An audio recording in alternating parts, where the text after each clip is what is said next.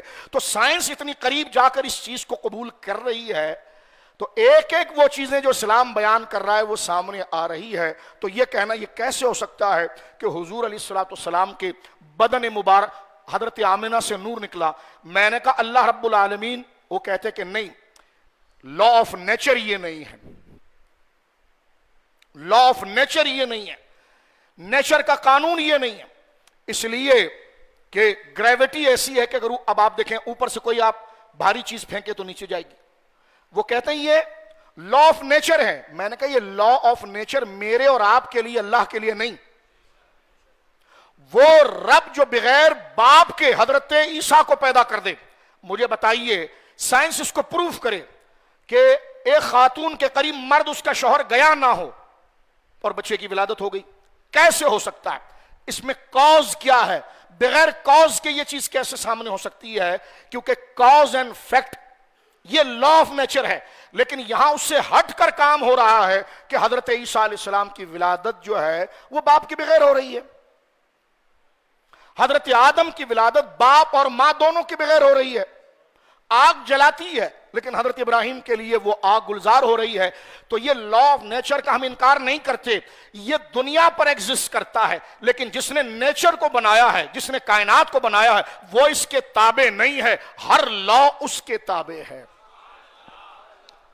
وہ چاہے تو دوائی کو آپ کے لیے زہر بنا دے جس کا کام شفا دینا ہے، اور وہ چاہے زہر کو آپ کے لیے شفا بنا دے۔ یہ لا آف نیچر جو آپ کہہ رہے ہیں یہ میرے اور آپ کے لیے ہے، یہ خالق و مالک کے لیے نہیں ہے۔ جب چاہے وہ ضرر کو نفع والا کر دے، نفع کو ضرر والا کر دے۔ ایک جگنو کو آپ دیکھیے، آپ نے اگر کبھی رات کو گاؤں دیہات میں دیکھا ہو، کبھی آپ کا بالکل گاؤں دیہات میں جانا آنا ہوا ہو جہاں بھینسے کے باڑے ہوتے ہیں نا، اور جہاں ان کے باڑے بنے ہوئے ہوتے ہیں وہاں یہ زیادہ پائے جاتے ہیں جہاں لائٹ نہ ہو۔ تو باقاعدہ ہم نے تو اپنے بچپن میں ہاتھوں سے پکڑا بھی اپنے اس کی ایسی روشنی جس سے ہاتھ میں پورا ہاتھ روشن ہو گیا۔ وہ ایک چھوٹا سا کیڑا ہے لیکن جب فلائی کرتا ہے تو اس کا آدھا جسم بالکل کیپسول جیسا ہوتا ہے، ویسا ہے، اور ایسا لائٹ کرتا ہے جیسا آپ کا چراغا لائٹ کرتا ہے۔ تو آپ اندازہ لگائیے یہ خالق کائنات نے اس بات کو بتا دیا کہ ایک بدن کے اندر ہم نور کو، لائٹ کو اور اس کے کثیف بدن دونوں کو جمع کر سکتے ہیں۔ تو یہ چیزیں امپاسبل ہے کہاں پر، یہ محال ہے کہاں پر؟ یہ بلا تشبیہ میں نے ایک بات آپ کے سامنے پیش کی ہے۔ اور ایک بات یہ ہے کہ جنات اور انسان ایک نہیں ہو سکتے کیونکہ یہ دونوں ایک دوسرے سے اپوزٹ ہیں، اور جو چیز اپوزٹ نہ ہو وہ سملر ہو سکتے ہیں، وہ جمع ہو سکتے ہیں، وہ ایک جیسے ہو سکتے ہیں۔ مثلا کیسے؟ جیسے دیکھیں کفر اور ایمان ایک نہیں ہو سکتا، یہ اپوزٹ ہے۔ دن اور رات ایک نہیں ہو سکتے، ٹھیک ہے۔ صحت اور مرض ایک، میرے خیال میں سولو میں ہی دیکھ لوں تو زیادہ اچھا ہے تاکہ میں پریپئر رہوں، کیونکہ آپ تو سب میرے خیال میں چہرہ سو رہے ہیں۔ کچھ چہرے پر تاثر لائیے، یہ چیزیں آپ کو ایسی جگہ پر کام آئے گی نا تو ہاتھ اٹھا اٹھا کر دعا دو گے ہمارے کو، جس زمانے سے ہم گزر رہے ہیں۔ غور کیجیے آپ، لیکن جو چیز آپس میں اپوزٹ نہ ہو، ان کا کمبائن ہونا، جمع ہو جانا، یہ جائز ہے۔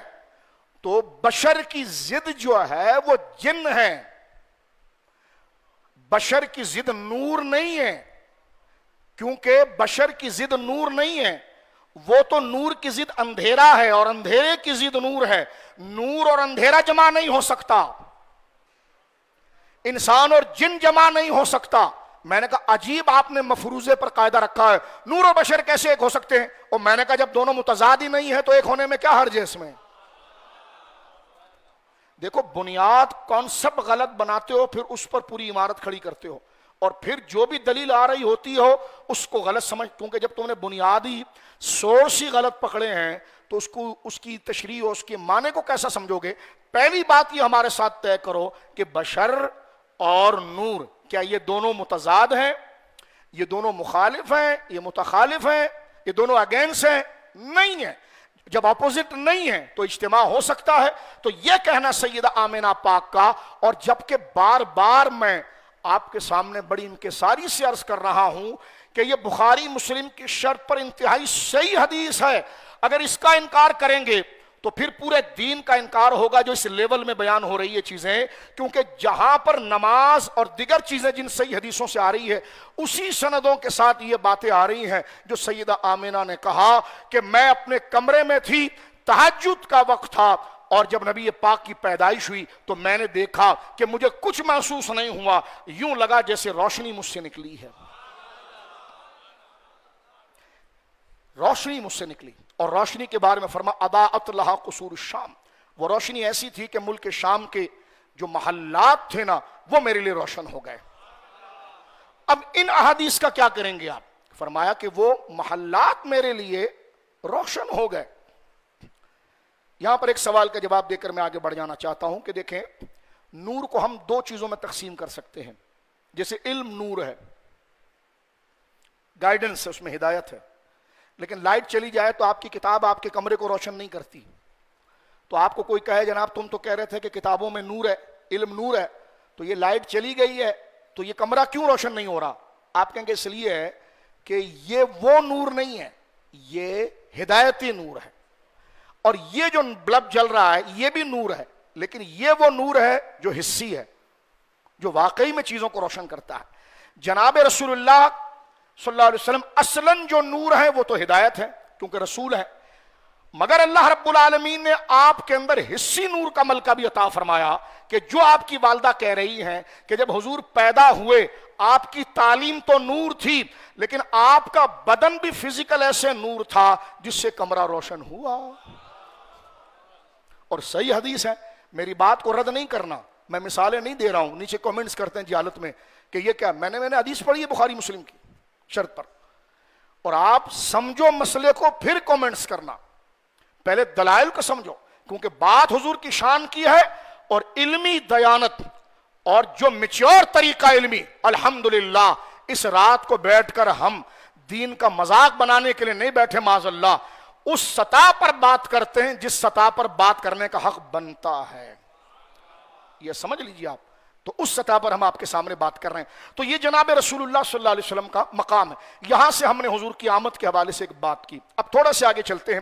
سرکار کی پیدائش کا کیونکہ رات ہے یہ، اس میں ایک حوالہ میں آپ کی خدمت میں عرض کرتا ہوں، اور یہ بہت میچور بات میں آپ سے کر رہا ہوں، ذرا توجہ کیجیے۔ ہمارے وہاں یہ بڑا مخمصہ اور اختلاف جو ہے وہ بنا ہوا ہے، بہت زیادہ اختلاف بنا ہوا ہے کہ حضور کی ولادت کب ہوئی ہے۔ حضور علیہ الصلوۃ والسلام کی ولادت طیبہ سرکار کی جو ہے وہ کب ہوئی ہے؟ میں نے کہا اس میں پڑھنے کی ضرورت کیا ہے آپ کو، سمپل کانسیپٹ بھائی۔ دیکھیں تاریخ، آپ کالج یونیورسٹیوں کے بچے بیٹھے، جو ہسٹری کا سبجیکٹ ہوتا ہے نا، اس میں ایک چیز پر 10 آپشنل بات وہ آگے سامنے آ رہی ہوتی، یہ دو نہیں، دو، بعض نے کہا جی 2 تاریخ، بعض نے کہا جی 4، بعض نے کہا جی 9، تو اس میں نہیں الجھتے، مین کانسیپٹ کو دیکھا جاتا ہے کہ اس شخصیت سے ہمارا تعلق کیا ہے۔ لیکن آپ دیکھیے کہ مس گائیڈ کرنے کے لیے یہ کہا جاتا ہے کہ نہیں حضور کی آمد کی خوشی تو ہے، تو میں نے کہا جب خوشی ہو تو پھر تاریخوں میں کیوں الجھا رہے ہو؟ سمپل بات، تاریخوں میں کیوں نہیں؟ حضور 12 کو پیدا نہیں ہوئے، 12 کو آپ کی ولادت نہیں ہوئی ہے۔ میں نے کہا چلو اگر آپ کی تحقیق 12 کو نہیں ہوئی ہے، لیکن یہ تو متفق ہے نا کہ حضور کی ولادت حضرت آمنہ کے گھر ہوئی ہے، اور یہ بھی متفق ہے کہ ربیع الاول میں ہوئی ہے۔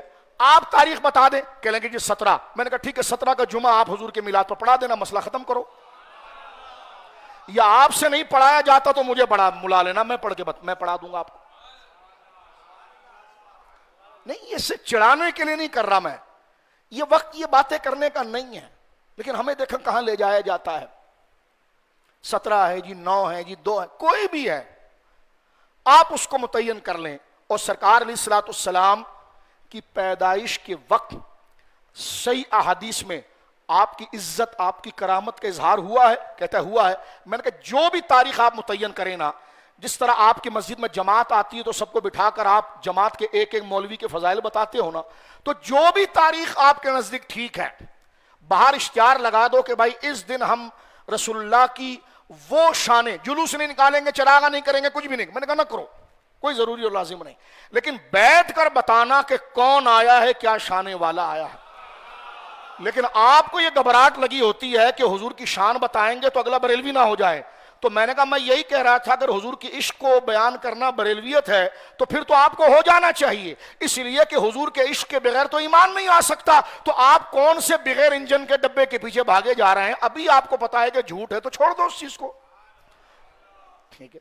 آپ کیوں اتنا اپنے آپ کو وہ ڈرا کر رکھا ہے آپ نے کہ اگر میں نے حضور کی شان بتا دیا تو حبیبیہ مسجد کی طرح مزاج ہو جائے گا، لوگ کہیں گے، ہمارے کمیٹی والے بھی کہیں گے کہ جناب لگتا ہے یہ مولانا جو ہماری مسجد والا ہے یہ حبیبیہ مسجد کے امام سے متاثر ہو گیا ہے۔ تو میں نے کہا کیونکہ حضور کی شان بیان کرنی ہے، میں تو جھنڈے کی بھی قید نہیں لگا رہا، نہ لگائیں آپ، چراغا بھی نہ کریں آپ، لیکن لوگوں کو اشتہار کے نہیں، اشتہار بھی نہ۔ میں نے کہا کیوں، جب تیری جماعت آتی ہے تو چیختا نہیں ممبر پر کہ فلاں دن جماعت آ رہی ہے 3 دن کے لیے جائیں گے؟ میں نے کہا آپ کے پاس یہ رواج تو ہے نا کسی کے اظہار کے لیے کہ ہے، تو میں نے کہا یہ حضور کے لیے منع ہوگا؟ کہ لیکن نہیں، میں نے کہا یہی تو کہہ رہا ہوں، اشتہار لگانا۔ پھر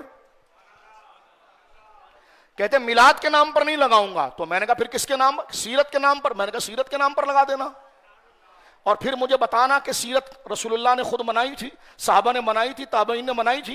وہی اعتراض جو میلاد کے ٹائٹل پر آئے گا وہ سیرت پر آ جائے گا۔ تو لہٰذا چھوڑ ساری باتیں، میلاد لکھ، سیرت لکھ، معجزات لکھ، خاتم النبیین کچھ بھی لکھ، لیکن اس رات بتا کہ حضور کی پیدائش کے وقت صحیح احادیثوں میں جو آپ کی والدہ، آپ کے خاندان، آپ کے معجزات جو ظاہر ہوئے ہیں ان بچوں کو بتا۔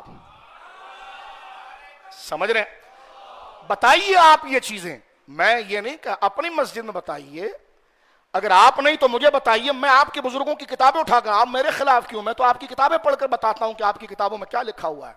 توجہ ہے آپ کی؟ غور کر رہے ہیں آپ؟ یہ دیکھو ارشاد المفتیین، یہ ان کے بڑے جید عالم ہیں، اور جو درس نظامی کر کے جب طلباء فارغ ہوتے ہیں جو مفتی بنتے ہیں ان کو مفتی کیسے بنانا ہے، یہ ان کے بڑے عالم ہیں۔ مفتی اعظم پاکستان مفتی حمید اللہ جان صاحب، اس کتاب کا نام ہے ارشاد المفتیین، ٹھیک ہے جی؟ کیونکہ ٹیبل میرا چھوٹا ہے تو اتنی کتابیں رکھنے تو بندہ ٹیکنالوجی سے فائدہ اٹھائے نا، تو اس لیے میں آپ کو اسکرین شاٹ بتا رہا ہوں، ٹھیک ہے جی؟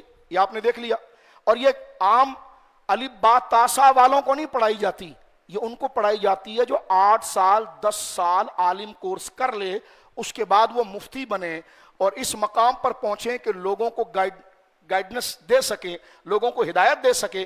تو یہ ارشاد المفتیین جلد نمبر 1 انہی بزرگوں کی ہے، اور اس کا صفحہ نمبر ہے 410۔ ابھی آپ گوگل کھولیں گے تو مل جائے گا، لیکن ابھی نہیں کھولیں، بعد میں کھول لیجئے گا۔ یہ 410 صفحہ نمبر ہے، ٹھیک ہے؟ اس میں ایک سوال ہے جی، یہ دیکھیں، ربیع الاول کے جلوس میں شرکت، نظر آ رہا ہے؟ ربیع الاول کے جلوس میں شرکت، سوال ہو رہا ہے۔ یہ پریکٹس ہوتی ہے ایک عالم کی کہ اس کے پاس سوال کیسا آئے تو وہ جواب کیسے دے۔ جیسے وکیل بننے کے بعد، LLB کرنے کے بعد پریکٹس کرتا ہے نا بندہ، پھر جا کر وہ جرح کرتا ہے، اپنا مقدمہ پیش کرتا ہے، لوگوں کو صحیح گائیڈ کرتا ہے۔ تو اسی طرح جناب بندہ جب درس نظامی مکمل کر لیتا ہے تو اس کو باقاعدہ 2 سال پریکٹس ہوتی ہے کہ کس طریقے سے اس نے لوگوں کے سوال کے جوابات دینے ہیں۔ جب کوئی سوال لکھا ہوا آیا ہے تو اس کے جواب دینے کا طریقہ کیا ہوگا، الفاظ کیسے لکھیں گے، دلائل کو کیسے مرتب کریں گے، کون سی کتابوں سے لیں گے، تو یہ پوری ایک پریکٹس ہوتی ہے، ٹھیک ہے جی؟ اب میں آپ کو اس لیے ڈیٹیل کے ساتھ بتا رہا ہوں کہ 2-2 منٹ کے کلپ سے متاثر نہ ہو، بڑی رات ہے، آرام سے بیٹھیں۔ ارشاد المفتین مفتی حمید اللہ جان جو مفتی اعظم پاکستان ہیں اور ان حضرات کے بڑے بڑے عالم ہیں، یہ مسئلہ نمبر ہے 252 اور صفحہ نمبر ہے 410، پوری دنیا دیکھ رہی، ٹھیک ہے جی؟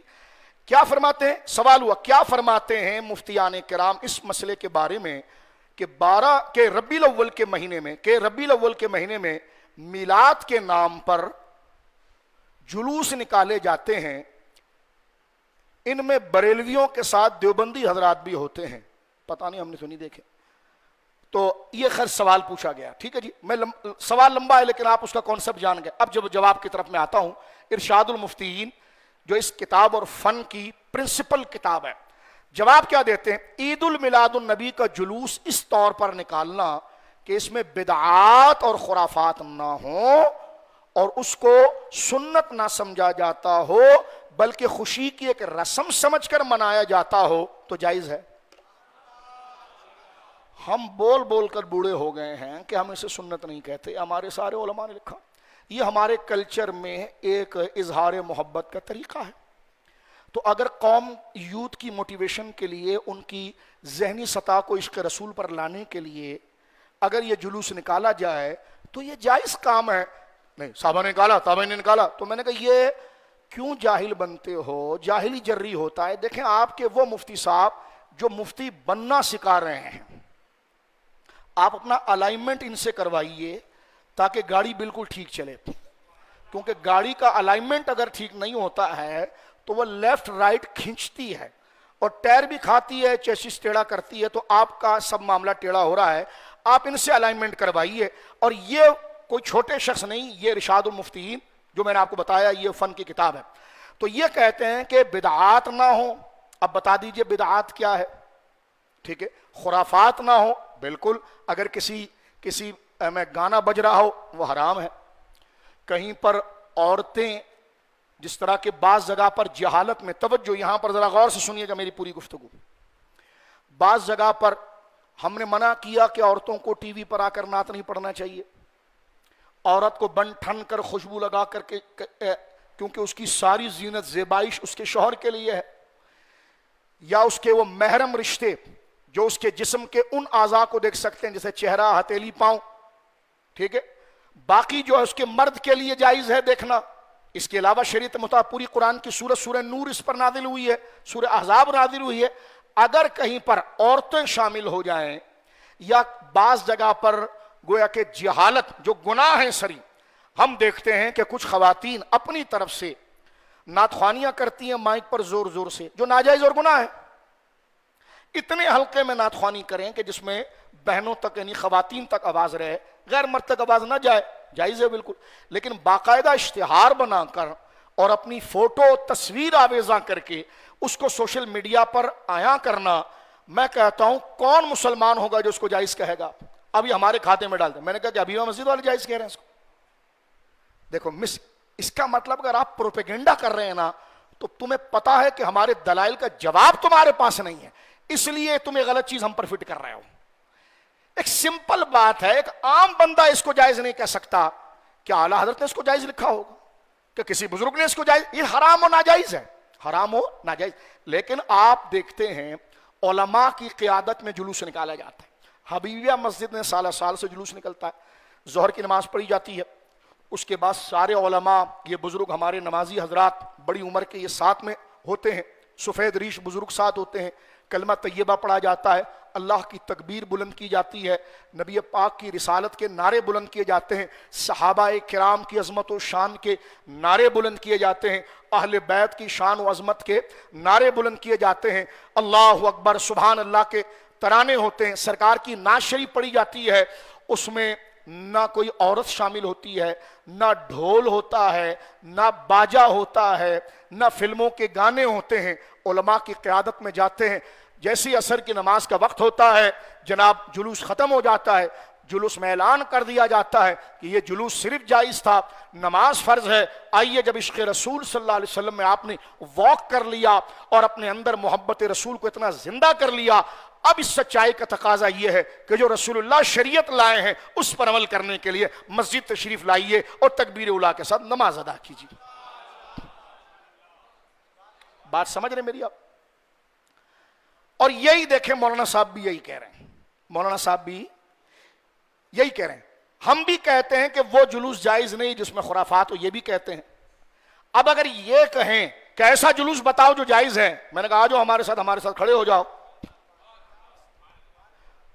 غور کر رہے ہیں آپ؟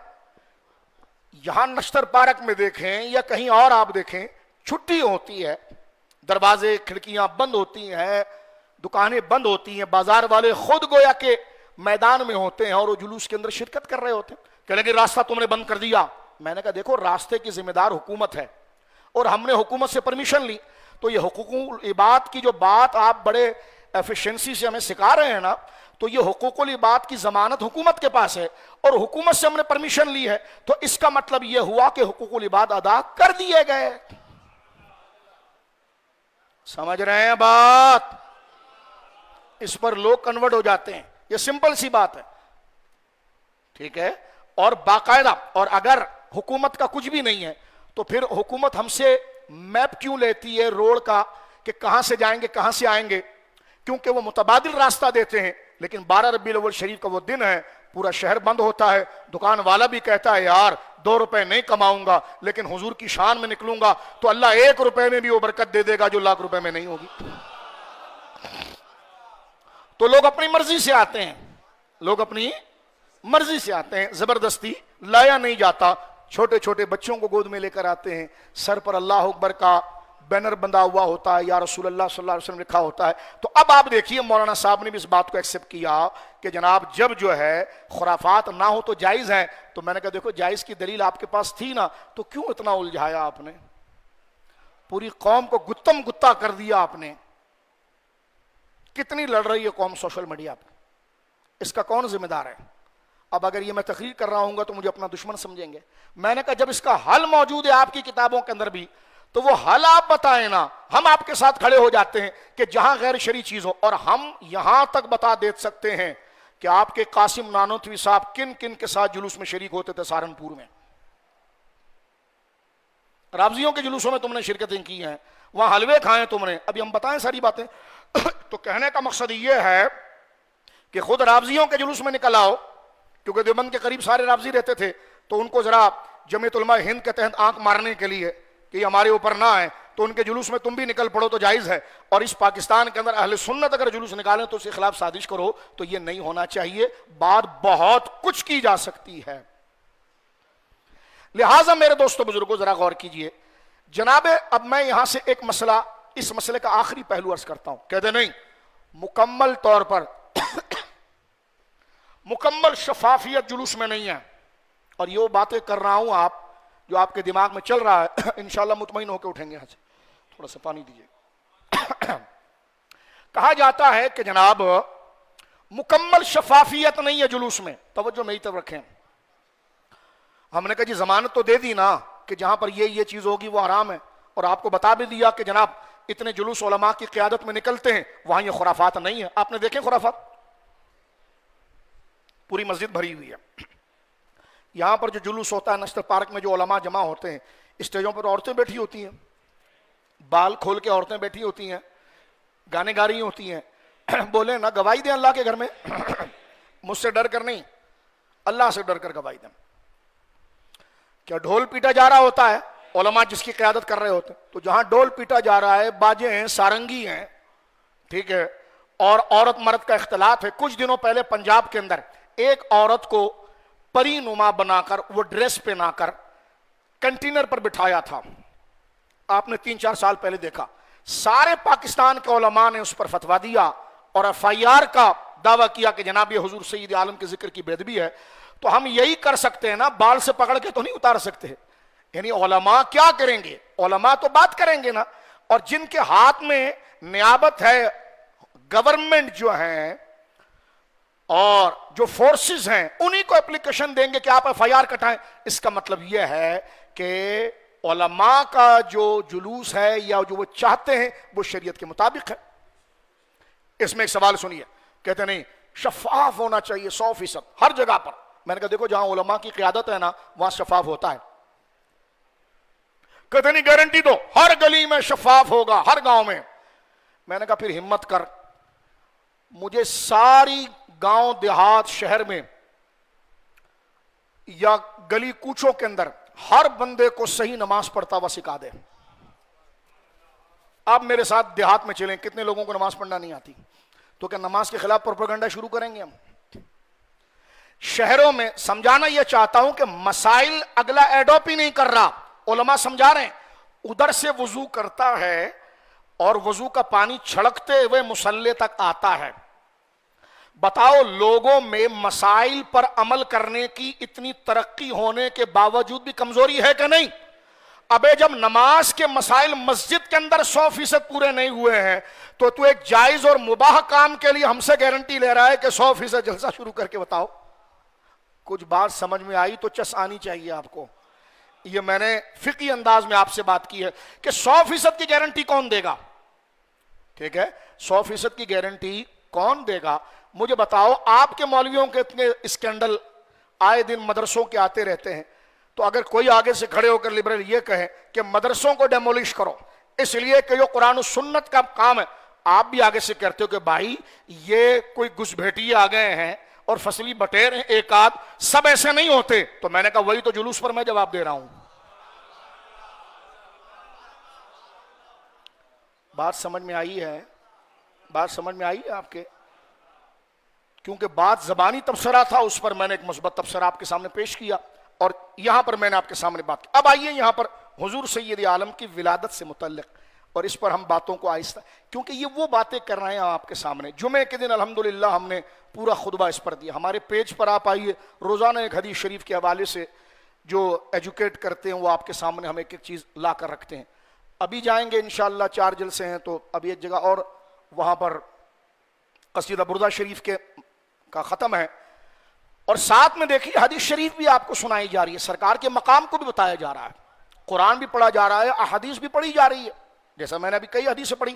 اور اس کے ضمن میں جو مسکنسپشن ہے اس کو دور کرنے کے لیے اب بڑی چوری, نہیں آپ نے تو ادھر ادھر کی باتیں کی ہے. میں نے کہا ہم ادھر ادھر کی باتیں نہیں کر رہے. اس حدیث پاک پر جو آپ نے ادھر ادھر کی بکواسات کی ہے نا, آپ نے راستہ اتنا بند کیا کہ حدیث پڑھنے کے بعد قوم کے ایمان کی فکر کے اندر ہمیں راستہ صاف کرنا پڑتا ہے تاکہ اس کی صحیح روشنی جو ہے وہ دماغوں تک پہنچے. مصیبت تو آپ نے کھڑی کی ہے حضور علیہ الصلوۃ والسلام کی عظمت و شان پر.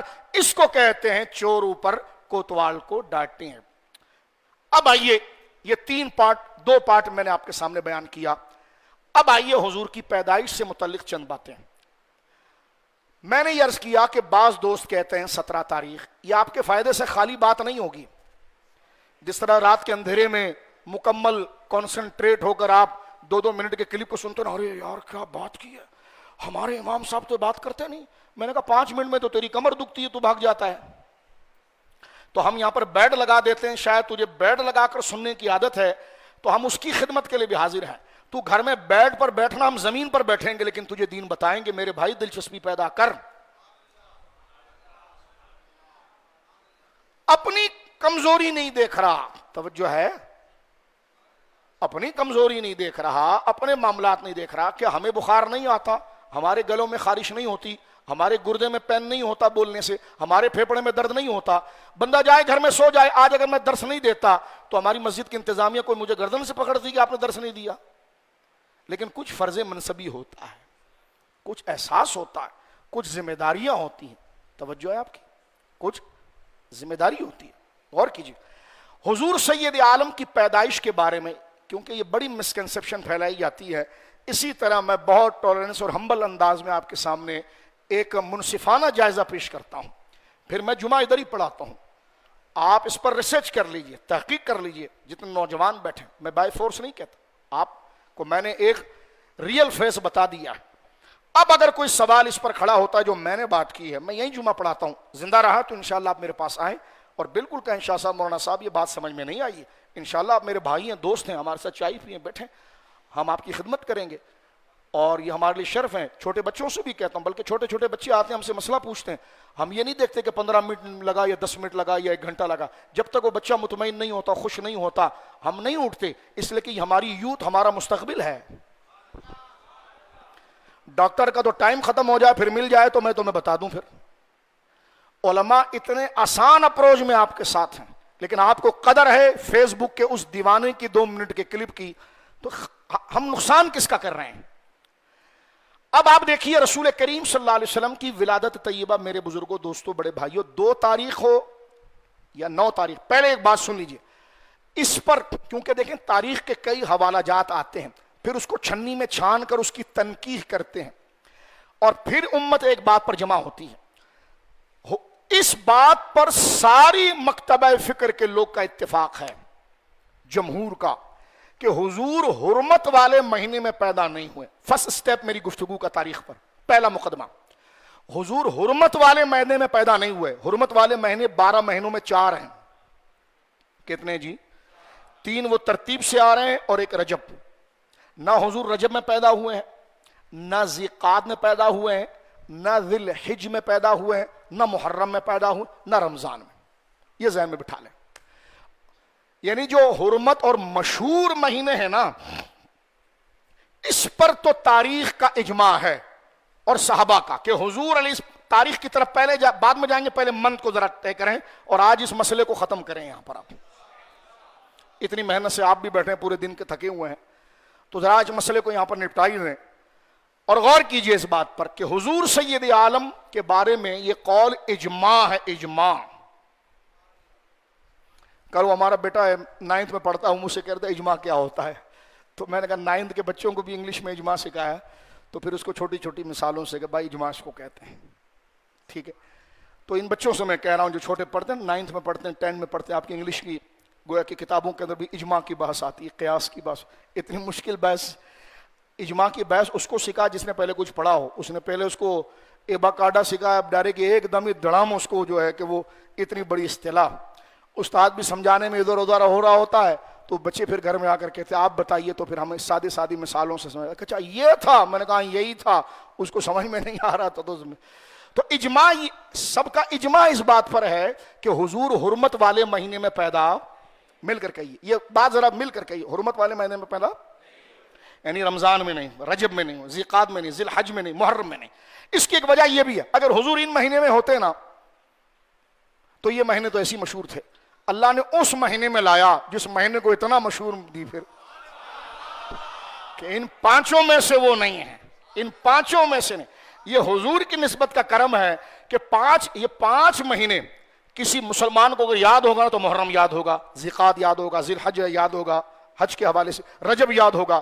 اس کی ٹکر پر اگر کوئی یاد ہوگا نا تو ربیع الاول یاد ہوگا. تو اللہ رب العالمین نے اپنے محبوب کو ان سے ہٹ کے مہینے میں پیدا کیا تاکہ اس مہینے کو وہ قدر گویا کہ شان حاصل ہو جائے. ربیع الاول. اچھا تاریخ کون سی ہے؟ اب میں اس پہ عرض کرنا چاہتا ہوں. دیکھیں مجھے یہ بتائیے، تاریخ کا جو علم ہے ہسٹری، اور ایک علم حدیث. علم حدیث بھی تاریخ کا علم ہے لیکن وہ اونچے درجے کا، اس کو تاریخ کا علم نہیں کہا جائے گا، اس کو علم حدیث کہا جاتا ہے. ایک مسئلہ تاریخ کی عام کتاب جس میں سچ اور جھوٹ سب جمع ہو، اس میں ڈسکس ہو بڑی توجہ سے، آپ اہل علم ہیں. اور ایک مسئلہ ایتھنٹک کتاب حدیث میں آ جائے. میں دونوں چیزیں آپ کے سامنے رکھوں، دونوں چیزیں، تاریخ کی کتاب تبری ہو، بدایہ ہو، یہ ہو، تاریخ خلفاء ہو، کچھ بھی ہو. اب یہ وہ کتابیں ہیں جس میں سچ بھی جھوٹ بھی ہے، رطب بھی اور یابس بھی ہے، خشک بھی اور تر بھی ہے. اور ایک طرف میں آپ کو حدیث کی کتابیں رکھوں. بتائیں آپ کس کو چوز کریں گے؟ حدیث کو چوز کریں گے. اب میں بڑے ہاتھ جوڑ کر کہتا ہوں نہیں، قمری مہینے کا آپ ایسا کرو کہ علم نجوم کا. میں ایک بات عرض کروں، ایک بندہ حرم میں بوڑھا سا ہے، حرم میں درس دیتا ہے، توہین نہیں کر رہا ہوں، بات کر رہا ہوں، حرم میں درس دیتا ہے، اور حرم میں درس دیتے ہوئے مولانا مکی صاحب کہہ رہے ہیں 12 ربیع الاول، حالانکہ ہیں وہ خود دیوبندی، چھپاتے ہیں خود کو وہ، اور ہمارا نام لے کر بک بک کر رہے ہوتے ہیں. توجہ ہے آپ کی؟ تو مجھے اجازت دیجئے کہ میں پھر تھوڑی سی جائز شکایت کر سکوں. میں نے کہا آپ ہیں دیوبندی، ٹھیک ہے، اب اس پر اگر میں سوالات وہاں کے کھڑا کروں تو آپ ہل نہیں پائیں گے. آپ وہاں بیٹھ کر تبلیغی جماعت کی بھی تعریف فرماتے ہیں، جبکہ ریاض سے فتویٰ آیا کہ تبلیغی جماعت کے پیچھے نماز جائز نہیں. تو ہمت کریں نا مولانا مکی صاحب، کبھی اس پر بھی تبصرہ کریں. حرم میں خدا کا گھر سامنے ہے اور آپ حق بیان کر رہے ہوں. ہماری گردن اتنی پتلی ہے کہ آپ جھوٹا الزام ہم پر لگا کر ہماری گردنیں پکڑ رہے ہوتے ہیں. پوری کتاب آئی ہے التحذیر من جماعت التبلیغ، نجد سے سارے حرم کے مفتیوں کے دستخط اس پر موجود ہے تبلیغی جماعت کے خلاف، اور حضرت بھی اسی جماعت کے ہیں. لیکن حضرت کبھی مجال ہے جو ان ریاض کے مفتیوں کے خلاف آواز اٹھا لیں؟ ہماری گردن ہوتی ہے، اس کو پکڑتے ہیں. یہ میں جائز شکایت کر رہا ہوں، توہین نہیں ہے، جو ہے حقیقت وہ بتا رہا ہوں. ٹھیک ہے، آگے بڑھ رہا ہوں. اس میں مولانا مکی صاحب یہ کہہ رہے ہیں 12 ربیع الاول کس نے پرچی دی ہے. میں نے کہا آپ ریٹائر ہو جائیں، ضعیف ہو گئے ہیں ابھی آپ، کیونکہ ضعف میں بندے کا خون کم ہوتا ہے تو غصہ زیادہ آتا ہے. تو انہوں نے غصے میں کہا کوئی 12 ربیع الاول نہیں ہے. آپ کوئی کمپیوٹر کا ماہر ہو نا, وہ ذرا کمپیوٹر پر تحقیق کر لے. میں نے کہا اس علم پر جو بدعت ہے. میں نے کہا اچھا, لوگوں کو قرآن و سنت کی دعوت دیں, جب 12 ربیع الاول کی بات آئی تو کمپیوٹر پہ لے گئے آپ. کہتے کمپیوٹر پہ ذرا چیک کرو کہ اس دن پیر کا دن تھا کہ نہیں تھا. میں نے کہا کمپیوٹر اپنی جیب میں رکھیے, میں رسول اللہ کے 2 سچے صحابیوں کی صحیح حدیث سناتا ہوں, اور آپ سے درخواست کرتا ہوں کہ آپ نے ایک پلڑے میں کمپیوٹر رکھا ہے, اور ہم فقیروں نے جس کی گردن جب چاہتے ہیں آپ دبا لیتے ہیں, اور جب چاہتے ہیں مسجد میں گریبان سے گھسیٹ کر اوپر لے جاتے ہیں. تو میں آپ سے کہتا ہوں کہ خدا کا خوف کرتے ہوئے ذرا ان احادیث کی طرف آپ توجہ کیجئے. یہ میرے سامنے مصنف ابن ابی شیبہ موجود ہے. مصنف ابن ابی شیبہ حدیث پاک کی کتاب ہے. امام بخاری امام مسلم کے دادا استاذ ہیں. حدیث پاک ہے 2 صحابی رسول سے. حضرت تو فرما رہے ہیں کہ کمپیوٹر سے چیک کرو, 12 ربیع الاول کو پیر کا دن نہیں آتا ہے. میں نے کہا حضرت کمپیوٹر تو آپ کو بھی نہیں آتا ہے. کہنے لگے نہیں, اس لیے تو میں کہہ رہا ہوں چیک کرو. تو میں نے کہا جو علم آپ کو نہیں آتا اس سے کیوں چیک کروا رہے ہیں, اور جو علم آپ کو آتا ہے وہ کیوں نہیں پڑھتے. اب آپ دیکھیے, یہ توہین کی نیت سے نہیں کہہ رہا ہوں میں, کیونکہ بات آپ نے حرم خدا کے سامنے کی ہے, اللہ کے گھر کے سامنے مسجد الحرام میں بیٹھ کر آپ نے بات کی. یہ دیکھیے حضرت جابر بن عبداللہ 2 صحابی, حضرت جابر بن عبداللہ اور حضرت عبداللہ ابن عباس, اس کی سند کے ہم ضامین ہیں. جہاں آپ بلائیں ایک راوی کو ضعیف ثابت کر دیں. آپ چڑھانے کے لیے نہیں کہہ رہا ہوں, مناظرے کے لیے نہیں کہہ رہا, مقابلے کے لیے نہیں کہہ رہا, لیکن 10 بستہ ہو کر کہہ رہا ہوں کہ جو کام صحابہ طے کر چکے ہیں اس کو کمپیوٹر کی نظر کر کے قوم کو کیوں سیکولر کر رہے ہیں آپ. حضرت جابر بن عبداللہ اور حضرت عبداللہ ابن عباس, یہ دونوں ہستیاں کیا کہتی ہیں, ولد رسول اللہ صلی اللہ علیہ وسلم عام الفیل, حضور ہاتھیوں والے سال پیدا ہوئے, جس سال ابرہا بادشاہ خانہ کعبہ کو معاذ اللہ العیاذ باللہ گرانے کے لیے, اللہ خانہ کعبہ کے حسن کو ہمیشہ سلامت رکھے, گرانے کے لیے وہ بدبخت خانہ کعبہ آیا تھا, اور اللہ نے ابابیل کو بھیج کر ان کو ختم کیا, جس کا ذکر ہے الم تری کیف فعل ربک بصابیل. وہ ہاتھی عام کہتے ہیں سال کو, فیل کہتے ہیں ہاتھی کو. حضرت جابر بن عبداللہ اور حضرت عبداللہ ابن عباس رضی اللہ تعالی عنہما, یہ دونوں ہستی اس مسئلے کو بیان کرتی ہیں. اور ایک بات آپ کو میں اور بتاؤں, جتنے علماء نے موضوع من گڑت حدیثیں اور صحیح حدیثوں کو ایک جگہ جمع کر کے الگ الگ حکم لگایا کہ یہ ضعیف ہے, یہ موضوع ہے, یہ ضعیف ہے, یہ صحیح ہے, جب وہ اس حدیثوں پر آئے نا تو اس کو سب نے صحیح کہا ہے. حالانکہ ان کا سبجیکٹ ہی یہ تھا کہ ایک ایسی کتاب لکھی جائے جو معاشرے میں لوگوں کی زبانوں پر حدیثیں ہیں. اب آیا وہ من گڑت ہیں یا صحیح ہیں, من گڑت ہیں سے تو وہ ساری حدیثوں کو جمع کرتے ہیں, پھر اس پر ریسرچ کر کے نیچے حکم جاری کرتے ہیں کہ یہ من گڑت ہے. اس موضوع پر جتنی کتابیں لکھی گئی, جب یہ حوالہ وہ لیتے ہیں تو وہ ائمہ جن کا کام ہے کہ من گڑت روایتوں کو نکالا جائے, اس پر پہنچ کر کہتے ہیں حدیث صحیح ہے. میں کتنا آپ کو بتاؤں, کتنی اس روایت پر بتاؤں.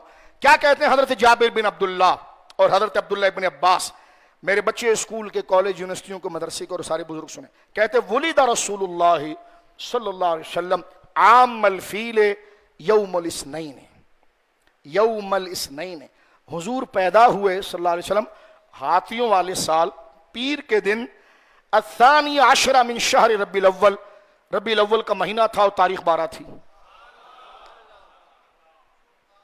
تاریخ کتنی تھی بولیے, تاریخ کتنی تھی, 12 تھی. جامع ترمذی کی شرح مولانا پالن پوری نے لکھی ہے, دیوبندی حضرات کے بڑے عالم ہیں, انہوں نے جامع ترمذی کی شرح جو تحفۃ العلمعی لکھی ہے, مذاق اڑایا اس بات کا کہ کوئی 12 نہ مانے تو 12 کو ثابت کیا. تقی عثمانی صاحب کے والد جو ہیں مفتی شفیع صاحب, اور مفتی شفیع صاحب نے جناب جو ہے اپنی یہ کتاب سیرت خاتم الانبیاء کے اندر اسی بات پر زور دیا کہ حضور سید عالم صلی اللہ علیہ وسلم کی ولادت طیبہ جو ہے وہ 12 ربیع الاول ہے. بس میں اس پر اور زیادہ نہیں کروں گا, اس لیے کہ میں نے صحیح حدیث آپ کے سامنے پڑھ دی ہے, اور سمجھدار کے لیے اشارہ کافی ہے. جہاں ایک حدیث آ جائے ادھر تم جنتری والے علم کے پیچھے جاؤ گے, علم نجوم کے پاس جاؤ گے. بیٹا ذرا کمپیوٹر اٹھانا. میں نے کہا حضور کمپیوٹر آپ کو آتا کہ لیکن نہیں آتا. میں نے کہا جب وہ خود کو نہیں آتا تو اس سے کیوں اٹھوا رہے ہیں, حدیث تو آپ کو آتی ہے نا. کہا میں نے کہا مصنف ابن شیبہ اٹھا لیں, اور خود علامہ ابن تیمیہ کے شاگرد علامہ ابن کثیر نے البدایہ والنہایہ میں اس روایت کو نقل کر کے اس کی تصحیح کی ہے, اس کو وہاں ملاحظہ فرما لیں. لیکن اس کے باوجود میں یہ کہنا چاہتا ہوں کہ آج یہ اعتراض کرنا چھوڑ دیں. جو لوگ 12 ربیع الاول کو حضور کا میلاد کہتے ہیں اور جو لوگ نہیں کہتے تو ہم 12 والے ان پر اعتراض نہیں کرتے, لیکن جو حدیث لیے بیٹھے ہیں اس کے خلاف آپ پروپیگنڈا کرتے ہو. ہر 12 کو کیوں کرتے ہو؟ میں نے کہا ہر 12 کو نہیں, ابھی تو کمر کس کے رکھیے, پورا ربیع الاول کا مہینہ ہے. میرے پاس صرف آپ آئیے, میں اپنی ڈائری آپ کو بتاتا ہوں کہ میری تاریخیں صرف عید المیلاد النبی پر اگلے 2025 تک میں نے دی ہوئی. اگر زندہ رہا تو آگے جلسے ہوں گے. تو بھائی سال کے 12 مہینے ربیع الاول, سال کے 12 مہینے میلاد النبی ہوتا ہے. تو پھر میں درد دل سے عرض کرنا چاہتا ہوں کہ یہ چیز پریشانی کے لیے نہیں ہے, اس چیز کو موضوع بحث نہ بنایا جائے. اب اس کی دوسری کڑی کی طرف آؤں. میں نے کہا اچھا یہ بتائیے نا آپ کے 12 سے اتنی الجھن کیوں ہے؟ یہ تو میں نے ایک حوالہ دے دیا, اب تھوڑا مسئلہ نپٹائیں گے بھی نا. ٹھیک ہے, ڈاکٹر صرف دوائی نہیں دیتا, مرض بھی پوچھتا تاکہ ذہن کا بھی علاج ہو, کیونکہ جب ذہن مطمئن ہوگا نا تو دوائی جلدی اثر کرتی ہے, ورنہ ذہن الگ چل رہا ہو, بدن الگ چل رہا ہو تو مرض پھر کینسر جاتا ہے معاذ اللہ. تو اب تو ہم نے دوائی بتا دی آپ کو حدیث سے, اب ذرا ذہنی بات پوچھتے ہیں کہ حضرت کیوں اتنی پریشانی ہے کہ ہم پیار سے بات نہیں کرتے چائے پی کر. چلو پھر مسجد میں ہمارے نہیں آتے تو حاجی صاحب کے گھر پہ آ جاتے, تو حاجی صاحب تو اتنے سخی ہیں کہ وہ چائے بھی پلائیں گے, بسکٹ بھی کھلائیں گے, سموسہ بھی کھلائیں گے. میں جب دوراجی آیا تو وہاں پر سب سے پہلے ہمارے ایک دوست نے دعوت دی, تو اس نے سب سے پہلے سموسے رکھے. تو میں نے کہا کہ یہ پھر کھانا کب ہوگا؟ انہوں نے کہا ہماری عادت یہ کہ پہلے سموسے کھلاتے ہیں اور اس کے بعد کھانا کھلاتے ہیں. تو میں نے کہا دیکھو ہمارے لوگ اتنے اچھے ہیں, تو جب کھانے سے پہلے سموسہ کھلائیں گے تو چائے کے ساتھ تو سموسہ ضرور کھلائیں گے. تو میں نے کہا چلیں بیٹھ کر. اب میں نے اتنی پیاری بات کی, پھر بھی آپ کا چہرہ کچھ لوگوں کا سپاٹ ہے, حالانکہ میرا مزاج نہیں اتنا اتر کے بات کرنے کا, کیونکہ آج رات ہے تو مسئلہ آپ کو سمجھانا تھا, اس لیے میں نے عرض کی. اچھا مجھے یہ بتائیے 12 کا تو میں نے آپ کے سامنے ایک مسئلہ بیان کر دیا ہے. اب سوال اس پہ یہ بنتا ہے کہ آخر اس پر اتنی مزاحمت کیوں ہے؟ کہتے ہیں اس لیے کہ 12 کو حضور نے پردہ فرمایا تھا. میں نے کہا اچھا او ہو آپ تو بڑے عاشق ہیں. کہتے ہیں ہاں 12 کو حضور نے پردہ فرمایا تھا. تو میں نے کہا یہ کل جمعے کا دن آ رہا ہے اور آج تو بڑی شان ہے, 12 ربیع الاول بھی اور جمعہ بھی ہے, دو عیدیں. کیا بولیے؟ اب عید پر بھی ایک پریشانی ہے. وہ آپ بچے کو جب مارکیٹ میں لے جاتے ہیں نا, چھوٹا بچہ جب ہوتا ہے 2 سال 3 سال کا, اللہ زندگی دے, تو کہے گا پاپا میں وہ ایک اور اچھی چیز دیکھے گا نا تو اس کو بھول جائے گا جس کے لیے آپ کو گھر سے لایا تھا. آپ کہیں گے چلو وہ لے لے, تو نے تو یہ کہا تھا کہ نہیں مجھے پاپا وہ اچھی لگی. اس کے علاوہ دکان سیلز مین بھی بہت صحیح ہوتے ہیں, جو ان کا مال نہیں بکتا نا وہ ذرا آرٹیفیشل دکھا وہ. تو جس طرح بچہ ایک پر مطمئن نہیں ہوتا 2 سے 3, تو اس طرح ایک پر مطمئن کرو تو دوسرا اعتراض لے آئے گا. میں نے کہا جب حضور کو مان لیا ہے تو پھر اعتراض کیسا ہے یار. جب سیرت کے جلسے ہوں اور سارے معاملات ہوں تو پھر اعتراض کیسے ہیں. لیکن آئیے سوال کنفیوژن بھی دور کرتے ہیں, ساتھ میں روایتیں بھی پڑھتے ہیں. کہتے ہیں یہ 12 ربیع الاول حضور علیہ الصلوۃ والسلام کا وصال ہے. تو میں نے کہا دیکھو پھر ایک نبی کا غم تو نہیں ہونا چاہیے, سب کا ہونا چاہیے نا. ابن ماجہ کی روایت ہے کہ حضرت آدم علیہ السلام جمعے کے دن انتقال کر گئے, اور ابو داؤد شریف میں بھی ہے فیہ خلق و فیہ قبض, جمعے کے دن ہی حضرت آدم پیدا ہوئے اور جمعے کے دن ہی حضرت آدم, اور تو غسل کر کے خوشبو لگا کر سرما لگا کر مسجد میں آتا ہے اور اتنا خوشی آتا ہے, اور تجھے پتا نہیں ہے کہ حضرت آدم اس دن انتقال کر گئے ہیں. ابو داؤد شریف کی صحیح حدیث ہے, اور جمعے کا دن عید کا دن ہے. کہنے گا بھائی پتا ہے ہمیں کہ حضرت آدم جو ہے نا وہ جمعے کے دن انتقال کر گئے. تو میں نے کہا سرما لگا کر تو آیا ہے, پھر پوری زینت کے ساتھ خوشبو لگا کر آیا ہے, نہا کر آیا ہے اور ہنستے ہوئے آ رہا ہے کہ کیوں نہیں آؤں گا, جمعے کا دن ہے, عید کا دن ہے. تو میں نے کہا حضرت آدم اس میں فوت ہوئے ہیں. حضور نے فرمایا ہے, صحیح حدیث ہے ابو داؤد کی, فیہ قبضہ، جمعے کے دن حضرت آدم انتقال کر گئے. کہنے لگے شور نہیں کرو. میں نے کہا نہیں آپ توجہ نہیں کر رہے اس لیے. کہتے بھائی جمعے کے دن ہی حضرت آدم انتقال کر گئے، لیکن تمہیں پتا نہیں ہے سوگ 3 دن کا ہوتا ہے، اس کے بعد نہیں ہوتا ہے. اور صرف حضرت آدم فوت ہوئے ہیں یا پیدا بھی ہوئے ہیں؟ میں نے کہا پیدا بھی ہوئے ہیں. تو کہا دیکھو پیدائش کی خوشی ہوگی. تو میں نے کہا 12 کو اور کیا ہوتا ہے؟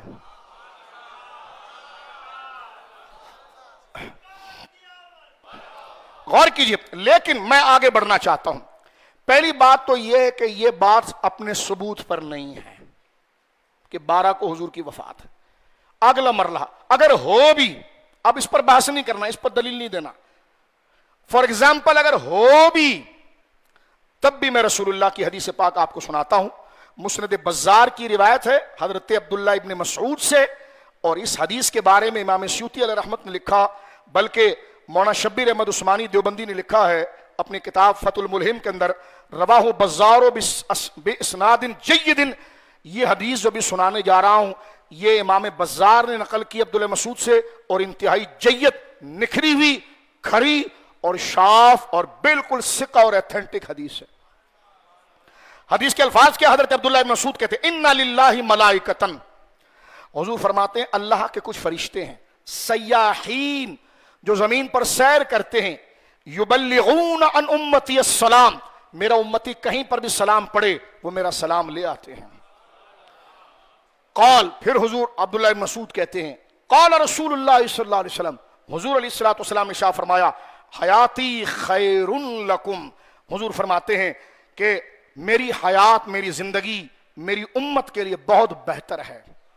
اور آگے ارشاد فرماتے ہیں حضور علیہ السلام ووفاتی خیر لکم، اور میرا فوت ہونا بھی اس امت کے لیے بہت بہتر ہے. اب دیکھیں، اب حضور نے اس کی وجہ بتائی.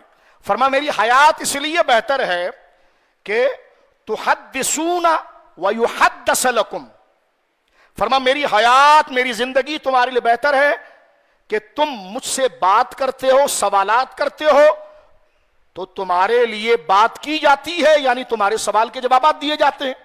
آگے حضور کیا کہہ رہے ہیں توجہ کرنا، وفاتی، وفات النبی، وفات النبی، میں نے کہا وہی آیا، وہی حدیث میں آیا، وہی لفظ آیا، وہ وفاتی، اور میری وفات، میری وفات خیر لکم، میری امت تمہارے لیے بہت بڑی خیر اور نعمت ہے. کیسے؟ حضور آگے کہہ رہے تُعْرَضُ عَلَيَّ أَعْمَالُكُمْ، حیات تو اس لیے کہ تم میرے پاس آتے ہو، سوال پوچھتے ہو، میں جواب دے دیتا ہوں. میری وفات تمہارے لیے بہتر اس لیے ہے کہ تمہارے اعمال، گڈ ڈیڈ اور بیڈ ڈیڈ دونوں، اللہ اکبر، تمہارے اچھے برے اعمال مجھ پر پیش کیے جاتے ہیں قبر میں. فما رأیت من خیر، اس میں جو اچھا عمل تم کرتے ہو، حمدت اللہ علیہ، اس پر میں اللہ کی حمد کرتا ہوں. یا اللہ تیرا شکر ہے، تیرے لیے تعریف ہے کہ تو نے میری امت کو نیکی کرنے کا ذوق عطا فرما دی. آگے کیا فرماتے ہیں حضور، وما رأیت من شر، اور میں دیکھتا ہوں کہ تمہارے اعمال نامے فرشتے میرے سامنے پڑھ رہے ہیں اور اس میں گناہ ہے، نعوذ باللہ. تو فرماتے ہیں حضور استغفرت اللہ لکم، تو میں اللہ کے حضور تمہاری شفاعت، تمہاری بخشش کی دعا کرتا ہوں، اس لیے میرا تمہارے درمیان رہنا بھی بہتر ہے، تم سے جانا بھی بہتر ہے. ٹھیک ہے، ابھی 10 محرم گزرا ہے، کچھ لوگ میدان میں آئے تو یہی مولوی صاحب کہہ رہے تھے کیسا سوگ، کیسا سوگ، شہید تو زندہ ہوتا ہے. اور میں نے کہا نبی، سمجھ میں آ رہی بات؟ ابھی 10 محرم کو وضاحت کی ضرورت ہے آپ کو. 10 محرم کو کچھ لوگ میدان میں آ جاتے ہیں تو یہی مولوی صاحب ان کو کہتے ہیں کیا کر رہے ہو، اسلام میں سوگ 3 دن سے زیادہ نہیں ہے، اور سب سے بڑا سوگ اس عورت کا ہے جس کا شوہر انتقال کر جائے، بیوہ کا 4 مہینہ 10 دن. توجہ ہے، اپنی پلکوں کو جھکا کر کہو اور اٹھا کر کہو سبحان اللہ، کیونکہ کچھ لوگ مجھے یوں دیکھ رہے ہیں اور سو رہے ہیں تو وہ پلکیں بند کر کے کھولیں گے نا، سبحان اللہ کہیں گے، ثواب بھی ملے گا ان کو. غور کریں، توجہ کریں.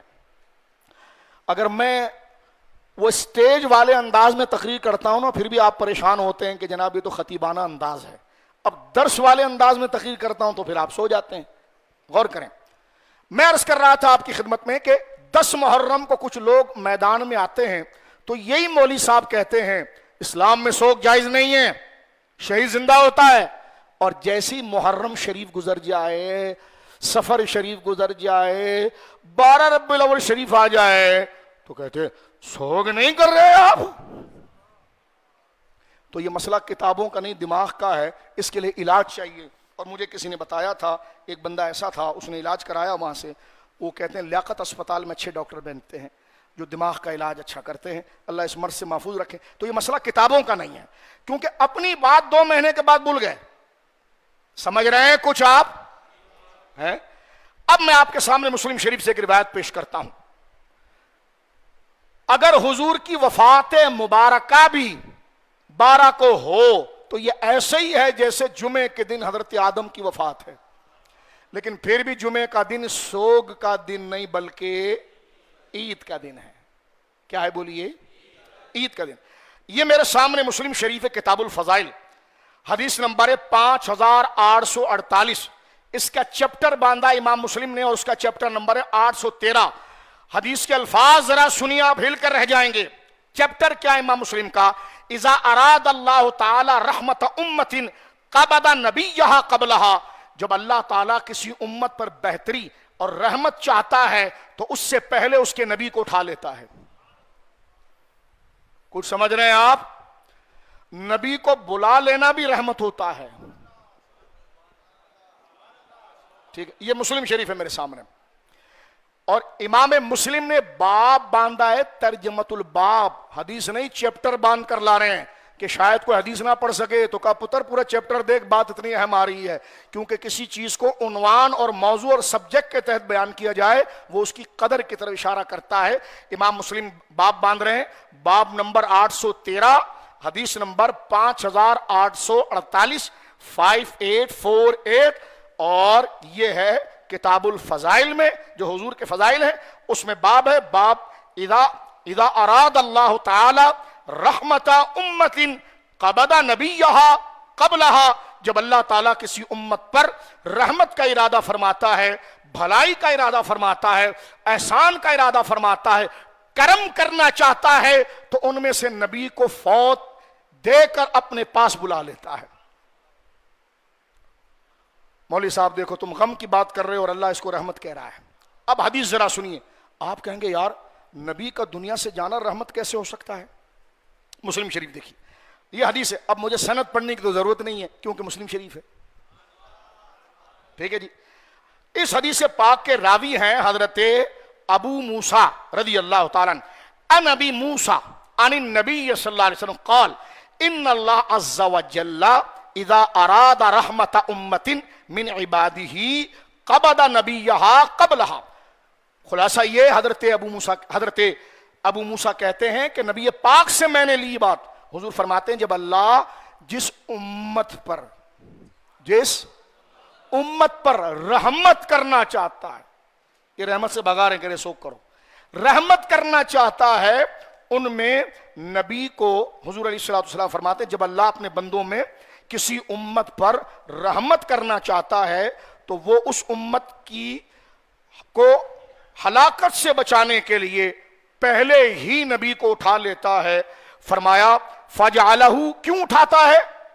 اب آپ دیکھیں نبی کا چلا جانا بھی کیسے رحمت ہے. فرمایا اس لیے فجعلہ لہا فرطن وسلفن بین یدیہ, کہ وہ اس لیے اٹھا لیتا ہے اللہ رب العالمین جل والا نبی کو پہلے اس لیے اٹھا دیتا ہے کہ وہ نبی امت کے لیے پہلے پہنچ کر ان کے لیے اجر و انعام کو تیار کرتا ہے. اور یہ جو کہا نا فرط, جیسا حضور کی حدیث بخاری کی انی فرط لکم, میں تمہارا فرط ہوں, فا را توتے والی تو فرط, اس کا معنی ملا علی قاری کہتے ہیں فرط کہتے ہیں کسی مقام پر پہنچنے والے کو, جیسے آپ کہیں جا رہے ہیں پکنک پر یا ٹور آپ کا جا رہا ہے, جو آپ کا گائیڈ ہے وہ پہلے وہاں پہنچتا ہے تاکہ وہ ہوٹل پورا کر دے, کھانے کا انتظام کر دے, فریج میں ٹھنڈا پانی وغیرہ رکھ دے تاکہ آپ پہنچے تو آپ کو تھکن نہ ہو, آپ کو کھانا پینا سہولت ملے, اس کو کہتے ہیں فرض. تو حضور فرماتے ہیں نبی پہلے سے لے جاتا ہے کہ یہ اپنی امت کے لیے فرض بنتا ہے تاکہ یہ رب کے پاس پہنچے تو یہ رب کو منوا چکا ہو, راضی کر چکا ہو, اور امت کے لیے پانی کے اور سکون کا انتظام کر چکا ہو. توجہ ہے. یہ دیکھیے مسلم شریف کی حدیث مبارکہ, جس سے یہ مسئلہ بالکل دن کی روشنی کی طرح میرے دوستو بزرگوں بالکل واضح ہو جاتا ہے کہ جناب رسول مکرم صلی اللہ علیہ وسلم کا اگر وفات مبارکہ کو بھی اس کو لے لیا جائے تو یہ کیا ہے, یہ رحمت ہے. اس مسئلے میں ہمیں الجھنا بالکل نہیں چاہیے. اب میں آخر میں ایک حوالہ پڑھ کر اپنی گفتگو کو سمیٹتا ہوں, کیونکہ جو ضروری چیزیں درپیش تھی وہ میں نے آپ کے سامنے پیش کی. عید پر صرف ایک بات عرض کر دینا چاہتا ہوں. عید اصل میں خوشی کے دن کو کہتے ہیں. جس طرح دیکھیے نا, آج کل ایک حرم میں جھنڈے لگانے والی ایک ویڈیو چل رہی تھی, تو اس کے اوپر لکھا ہوا تھا عید الوطنی, یعنی ہمارے وطن کی خوشی, ہمارے وطن کی خوشی. عید عود سے ہے, پلٹ کر آنے والی خوشی. ایک تو شرعی عید ہے نا میرے دوستو بزرگوں, جیسے ہم کیا کہتے ہیں کہ عید الفطر شوال کی پہلی تاریخ عید ہے, عید الاضحیٰ ذی الحجہ کی 10 تاریخ عید ہے. نہیں, حدیث میں آگے 3 دن بھی عید کے ہیں, اس کو بھی عید کہا گیا, جمعے کے دن کو بھی عید کہا گیا, عرفہ کے دن کو بھی عید کہا گیا ہے. توجہ ہے. لیکن ایسی کہتے عید ہے تو نماز کیوں نہیں پڑھتے, تو میں نے کہا عرفات میں عید کی نماز کیوں نہیں پڑھتے. کیا سوال کر رہے ہو, مسئلہ سمجھو نا, میں پہلے سے تقریر کر رہا ہوں, یہ شریعت کا مسئلہ ہے. یہ تمہارے لیے کوئی کسی مسخرے کا لطیفہ نہیں ہے کہ آپ اس سے مقابلہ شروع کر دے, اس نے ایک لفظ بولا تو آپ نے ایک لفظ بولا. کیسے مسئلے کا اعتبار آپ گرا رہے ہو یار. کہتے عید ہے تو نماز کیوں نہیں پڑھتے, آپ عید کی نماز کیوں نہیں پڑھتے. میں نے کہا جمعے کے دن عید کی نماز کیوں نہیں پڑھتے. کہتے جمعہ پڑھتے ہیں. میں نے کہا جمعہ تو جناب وہ اس وقت ہوتا ہے جب عید کا ٹائم ختم ہو جاتا ہے, اور عید کا ٹائم زوال سے پہلے کا ہے. اگر عید الفطر کے دن کوئی ظہر کے بعد عید پڑے, اس کی عید ہوگی. کب ہوگی اس کی عید؟ طلوع آفتاب کے بعد سے لے کر زوال سے پہلے تک کے درمیان کا جو استوا سے پہلے یہ ٹائم ہے. تو اگر جمعے کا دن عید کا دن نہیں ہے, تو اگر ربیع الاول کے لیے اتنی بے ادبی کے ساتھ, اور میں یہ سمجھتا ہوں کہ نادانی میں بات کر رہا ہے, اس کو پتا نہیں ہے بات کر کہاں رہا ہے. توجہ ہے. اور میں اس لیے کہہ رہا ہوں کہ ابھی حیدرآباد کے اندر ایک ملعون نے حضرت فاروق اعظم کی توہین کی. ان کے ملا کہتے ہیں کہ ایران کے ہمارے خامنئی صاحب نے یہ کہا ہے کہ سنیوں کے مقدسات کی توہین حرام ہے. تو میں نے کہا چلو یہ تمہارے مقدسات نہیں, ہمارے مقدسات ہیں, لیکن اس کے باوجود تمہاری عوام کنٹرول میں کیوں نہیں ہے. اس کا مطلب یہ ہے کہ منہ میں کچھ ہے اور بغل میں کچھ ہے. یہی حال ان لوگوں کا ہے. جب ہمارے ساتھ بیٹھتے ہیں تو ادب کی بات کرتے ہیں. میں نے کہا اگر آپ واقعی میں شریعت سکھانے والے ہیں تو آپ کے یہ لوگ میلاد پر اتنے گھٹیا زبان کیوں استعمال کرتے ہیں. اس کا مطلب یہ کہ آپ بھی اپنے حجروں میں میلاد سے متعلق ایسی گھٹیا زبان بول رہے ہو. ان سے بھی ہم کہتے ہیں تم بھی صحابہ کے لیے اپنے حجروں میں ایسی گھٹیا زبان بول رہے ہو. جب تو یہ بچے یہ باتیں کر رہے ہیں, ہمارے وہاں نہ صحابہ کے لیے ایسی زبان بولی جاتی ہے نہ نبی کے لیے. اس لیے الحمدللہ کسی بچے کو بھی پکڑو گے وہ نبی کا نام بھی ادب سے لے گا, صحابی کا نام بھی ادب سے لے گا.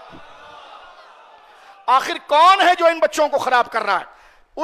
اس بدبخت ملعون نے حضرت فاروق اعظم کا ایسے معاذ اللہ کوئی نشان بنایا اور اس کو جلایا. کوئی تو پیچھے ہے نا جو اس کو تیش دلا رہا ہے, اور وہ یقیناً دین کے نام پر دلا رہا ہوگا. توجہ ہے. ورنہ کون اتنا کھل کے سامنے آئے. تو ادھر بھی یہی ہے, ادھر یہ ہمارے ساتھ لالی پاپ کرتے ہیں اور ملنے کی کوشش کرتے ہیں اور خوشی کی بات کرتے ہیں. تو میں نے کہا یہ نیچے جو کومنٹس میں آ کر اتنے گھٹیا اور ہلکے لفظ حضور کے لیے کہہ رہے ہیں, ان بچوں کو تو پتا نہیں ہے کہ وہ بارگاہ جس میں لہجہ اٹھ جائے تو ایمان ضائع ہو جائے اور بندے کو خبر نہ ہو, اور حضور کی طرف نسبت اگر کدو شریف کر جائے, اس کو ہلکا جب بتانے والے کے لیے قاضی بھی یوسف اس کے سر اتارنے کی بات کر دے, تو میرے بچے میرے دوست اس سے نادانی میں ہو رہا ہے. لیکن تو بچ جا اور توبہ کر لے, کیونکہ یہ حضور کی بارگاہ ہے. آہستہ چل مدینے کی زمین, قدم رکھ کے چلنا, ارے سر کا موقع ہے او جانے والے. یہ سر کا موقع ہے. توجہ ہے آپ کی. اب دیکھیں عید المیلاد النبی اگر کہہ دیا جائے تو اس پر کتنا ڈھنڈورا، ہاں نماز کیوں نہیں پڑھتے؟ تو میں نے کہا اس کو کس تمسخر کے انداز میں آپ بیان کر، تو جمعہ کا دن عید کا نہیں ہے؟ کہنے لگے جی ہے۔ تو میں نے کہا اس میں پھر کیا آپ کر رہے ہیں؟ آپ نے فجر کی نماز کے بعد مسجد میں بیٹھے یا چلے گئے؟ کہنے لگے جی چلے گئے۔ تو میں نے کہا کیوں طلوع کے بعد عید نہیں پڑھی؟ کہتے وہ تو عید الفطر میں ہوتی ہے، عید الاضحیٰ میں ہوتی ہے۔ تو میں نے کہا پھر یہ بھی عید ہے تو وہ کیوں؟ کہنے لگے وہ شرعی عید ہے، اس کے ساتھ عبادت خاص ہے، اور یہ خوشی کی عید ہے۔ تو میں نے کہا یہ بھی یہ خوشی کی عید ہے؟ اور یہ حضرات بھی اپنے وہاں اردو میں، جیسے ہم اردو میں بولتے ہیں نا کہ ہماری بہن یا ہماری بیٹی یا ہمارا بھائی یا ہمارے والد یا والدہ یا کوئی بھی ہمارا بچھڑا ہوا یا کسی کو ہم دیکھتے نہیں، وہ اگر ہمارے سے مل جائے تو ہم اتنے خوش ہو کر کہتے ہیں یار اپنے دوست سے آج تو مجھے عید کا دن ہے، یار میرے دوست سے میری ملاقات ہو گئی، والدین سے ملاقات ہو گئی، بچوں خوشی سے کہتے ہیں نا۔ اگلا مولوی کھڑا جا، پھر نماز کب پڑھو گے؟ وہ کہیں گے بھائی اس کو ایدی کے ایمبولینس میں بٹھا کے لے جاؤ لیاقت اسپتال۔ یہ خوشی کا مظاہرہ ہے، سمجھ رہے ہیں آپ؟ اس لیے میں کہہ رہا تھا یہ مسئلہ کتابوں کا نہیں رہا۔ اب یہ میرے سامنے دیکھیں ملفوظات امام اہل سنت، دیوبندی مکتب فکر کے بڑے معزز عالم ہیں مولانا سرفراز خان صفدر، یہ ان کے حالات زندگی پر کتاب کیوں نہیں دکھائی؟ میں نے کہا میرے کو یہ چلانا بھی آتا ہے اور میں خود سرچ بھی کرتا ہوں، ان کو تو آتا نہیں تھا نا تو وہ ایسی کہہ رہے تھے، مجھے آتا بھی ہے، اور یہ بالکل کتاب ڈاؤن لوڈ کر کے آپ کو یہ بات بتائی جا رہی ہے، ٹھیک ہے؟ اب آ جائیے جناب، اس کا صفحہ نمبر ہے 309، کتاب کا نام ہے ملفوظات امام اہل سنت حضرت مولانا سرفراز خان صفدر، مرتب کس نے کیا جی؟ مولانا عبدالقیوم قاسمی صاحب، ٹھیک ہے؟ اور یہ کون ہے مولانا عبدالقیوم صاحب؟ کہتے ہیں یہ تلمیذ رشید ہیں حضرت مولانا سرفراز خان صفدر کے، جو امام اہل سنت ہیں دیوبندی مکتب فکر کے، ٹھیک ہے؟ جیسا لکھا تھا ویسے میں نے پڑھا ہے، ٹھیک ہے جی؟ اب دیکھیں اس کے صفحہ نمبر نوٹ کر لیں آپ، اس کا صفحہ نمبر ہے 309۔ ایک واقعہ ہے، مولانا سرفراز صاحب کے پاس کچھ لوگ ملنے کے لیے آئے تھے، تو ان کو کس جذبات میں مولانا یاد کر رہے ہیں کہ آگے سے پڑھتا، کیونکہ مجھے بھی جانتے تھے، میری تقاریر بھی سنتے تھے اور مفتی عبد الواحد کو بھی جانتے تھے، کہنے لگے آج میرے لیے عید کا چاند ہے اور 2 عیدیں ہیں۔ 2 بزرگ ہمارے قصبے میں تشریف لائے، اگر آپ کے 2 بزرگ تشریف لائیں تو 2 عیدیں ہو جائیں، سرکار دو عالم آ جائیں تو کم سے کم ایک عید کو تو قبول کر لیں آپ، ٹھیک ہے میرے دوست؟ تو یہ جناب رسول کریم صلی اللہ علیہ وسلم کی آمد مبارکہ کا مہینہ ہے۔ اب تقریر کو ہم اس بات پر ختم کرتے ہیں، ایک حدیث شریف آپ کے سامنے پڑھ کر۔ اس وقت میرے سامنے نسائی شریف ہے، میلاد شریف حضور علیہ الصلوۃ والسلام کی آمد کے بیان کا نام ہے، حضور کی شانوں کا نام ہے، حضور کی عظمت و شان کا نام ہے۔ اس پر مستقل کتابیں موجود ہیں، کتابیں لیجئے، آپ پڑھیے، اس میں اگر کوئی سمجھ میں نہ آئے تو علماء سے رابطہ کیجئے اور بات کو سمجھیے۔ صحابہ کرام نے کیا تھا، میں نے کہا ان کا اور کیا کام تھا، وہ حضور کی تعریف ہی تو کرتے تھے۔ میری جمعے کی تقریر آپ سن لیجئے جو میں نے کی ہے، وہ امام ترمذی نے چیپٹر باندھا ہے باب ما جاء فی میلاد النبی صلی اللہ علیہ وسلم، حضور کی میلاد کے بیان میں۔ اب محدثین نہ بریلی شریف میں پیدا ہوئے، نہ بدایوں شریف میں پیدا ہوئے، نہ رامپور میں پیدا ہوئے، نہ پیلی بھیت شریف میں پیدا ہوئے، نہ سرہند شریف میں پیدا ہوئے، نہ گولڑا شریف میں پیدا ہوئے، نہ دوراجی میں پیدا ہوئے کہ تم سب ہمارے حق میں ڈال دو۔ امام ترمذی رحمت اللہ علیہ جو ہیں 1200 سال پرانے بزرگ، امام بخاری کے شاگرد ہیں، انہوں نے چیپٹر کیا باندھا؟ باب ما جاء فی میلاد النبی صلی اللہ علیہ وسلم۔ یہ ہم نے ان کو جا کر کہا تھا کہ میلاد النبی کہ آپ آئیے ہمارے جلسے میں کچھ کھائیے، بلکہ یہ فیکٹ چیز تھی، کیونکہ حضور کی والدین یا حضور کی پیدائش کو جب ہم ذکر کریں گے بائیوگرافی میں تو اس کو میلاد ہی کہا جائے گا۔ اس کو ایک بچہ باقاعدہ لٹرلی میرے پاس ایک یونیورسٹی میں تقریر کرنے گیا، میں جب فارغ ہوا تو میرے پاس سیرت کی ایک کتاب اٹھا کر لایا حضور کی، اور پڑھنا چاہیے، سب سے بڑی چیز ہے، حضور کی سیرت کی ایک کتاب لے کر، جب حضور کی سیرت کی کتاب میرے پاس لے کر آیا، میں اس لیے تھوڑی لمبی بات کر گیا کیونکہ فجر میں درس مختصر ہوگا، 15 منٹ ہوگا۔ میں مسجد کے انتظامیہ کا بہت مشکور ہوں، انہوں نے تو مجھے کہا کہ آپ لمبا درس دیں، لیکن ظاہر سی بات ہے آج کی رات ہے، پھر جمعہ ہے اور پھر جمعے کے ساتھ جلوس بھی ہے، اور درس نہ ہو یہ بھی ٹھیک نہیں، تو 15 منٹ انشاءاللہ 5:10 پر اذان ہوگی اور انشاءاللہ العزیز گویا کہ 5:15 کے قریب درس شروع ہو جائے گا اور 5:30 پر درس ختم کریں گے، سنتیں پڑھیں گے. قاری صاحب 5:35 ہے کون سا؟ 5:35 پر انشاءاللہ العزیز جماعت ہو جائے گی انشاءاللہ. ایسا ہی ہے. انتظامیہ کے دوست بیٹھے ہوئے یہاں پر، میرے لیے تو کوئی مسئلہ نہیں، میں تو آپ کو پھر آج فجر تک اور کل ظہر تک پڑھا لوں گا، میرے لیے مسئلہ نہیں.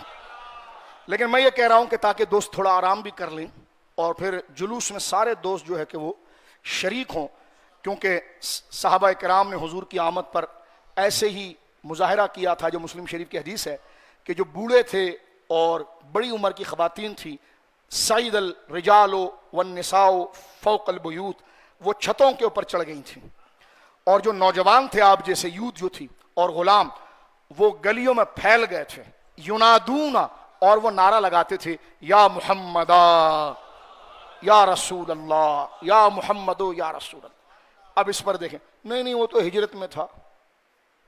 میں نے کہا آپ سمجھ نہیں رہے، اس لیے استاد پکڑ. یہ ہجرت میں تھا، میں یہ نہیں کہہ رہا ہوں کہ ہجرت میں نہیں تھا، میں یہ کہہ رہا ہوں حضور سے عشق کا ایک اسٹائل یہ بھی ہے. میں جو کانسیپٹ ذکر کرنا چاہ رہا ہوں وہ میں سمجھ، میں یہ کہہ رہا ہوں حضور سے اظہار محبت. نہیں ہجرت، میں نے کہا ہجرت کا میں نہیں انکار کر رہا، یہ ہجرت میں ہی ہوا، لیکن کب ہوا کہ آئندہ ایسا نہیں کرنا. ایسا کہا کسی نے؟ ایسا کہا آج کر لیا آئندہ نہیں کرنا، بلکہ حضور خوش ہوئے. تو کیا مطلب پتا چلا کہ حضور سے ادب، ظاہر سی بات ہے کہ حضور کے ادب کا قرینہ صحابی سے ایک ہی دفعہ ہوتا ہے، بعد میں قیامت تک لوگ کہتے ہیں فلاں صحابی نے عمل کیا تھا نا تو میں کر رہا ہوں. وہ عمل ہوا تھا ایک خاص موقع پر، لیکن اس اسٹائل نے بتا دیا کہ حضور سے اظہار محبت کا ایک چلن اور ایک طریقہ یہ بھی ہو سکتا ہے. اب تیرے کو بات کہاں سے سمجھنی ہے؟ تجھے دوراجی کی بات سمجھانے کے لیے ٹاور گھما کر لانا پڑتا ہے. تو سیدھی سی بات ہے کہ وہ جلوس نکلا تھا ہجرت میں، لیکن وہاں یہ کانسیپٹ پتا چلا کہ محبت کے لیے جلوس نکالنا بھی ایک طریقہ ہے، اور وہ ہماری ایجاد نہیں ہے، وہ اہل عرب میں ایسا ہوتا تھا، اس لیے کہ وہ پہلے ہوتا تھا جب تو انہوں نے کیا نا. اب یہ تو نہیں ہوا کہ وہ بند ہو گیا ہے. حضور سے محبت قیامت تک رہے گی، اور قیامت تک اظہار محبت کے جو طریقے ہیں وہ بھی سیلیبریٹ کیے جائیں گے. ٹھیک ہے جی. تو انشاءاللہ مختصر سی تقریر اس ٹائم پر آپ کی خدمت میں عرض کر رہا تھا، انشاءاللہ العزیز جو ہے وہ انشاءاللہ پیش کی جائے گی. عید کے حوالے سے میں نے ایک مسئلہ ذکر کیا ہے اور ایک مسئلہ شاید رہ گیا، ذہن سے اتر گیا. خیر، یہ آخری حدیث مبارکہ سن لیجئے کہ صحابہ کرام کا یہ عمل مبارک یہی رہا ہے. حضور علیہ السلام، نسائی شریف کی حدیث ہے، ان ابی سعید الخدری رضی اللہ تعالیٰ عنہ. یہ چند منٹوں میں ختم کرتے ہیں، توجہ سے سنیے. صحابہ نے کیا تھا، اہل بیت نے کیا تھا. اب اس سوال کو چھوڑ دو، میں نے اس پر 4 جمعے کر کے ساری باتیں کر دی ہیں، ٹھیک ہے. اور ایک کلپ ہمارا وہاں پڑا ہوا ہے سارا. تھانوی صاحب کہتے تھے عید کی نماز کے بعد جو ہے وہ دعا کر لینی چاہیے.